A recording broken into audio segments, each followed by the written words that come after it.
here we have, in this period of history recorded for us, this unbelievable coincidence, if you will. Whereas history tells us, David now, after almost 2 years on the run, suddenly has this golden opportunity to take Saul out. He's unguarded, he's in this cave, he's vulnerable, he doesn't know David and his men are just lurking in the shadows.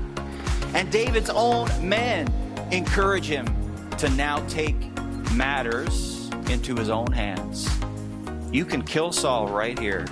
He's right there for the taking. This man who is hunting you like a dog and chasing you from country to country and vowing to kill you and end your life is in your grasp, in your hands.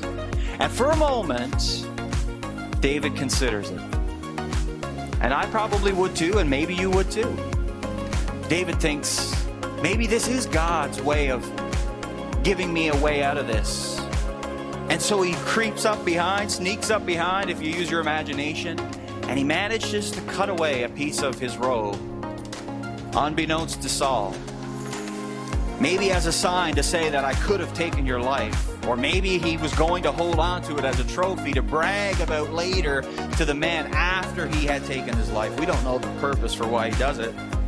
But the moment that he does it, Scripture tells us, David's heart is quickly changed. He realizes that even though King Saul is acting against what God would want, that he still was anointed by God in the very beginning of his kingship to be the king. And to bring harm to him, to oppose him, to take his life, would be disobeying what God would want. And so, as we think about this moment of conviction, where it sets in David's heart, the very thought of doing something that might oppose God overrides David's natural survival instinct. Something that you and I, in a moment of, if we were in David's position, would we be so keen as to hear and heed the voice of God?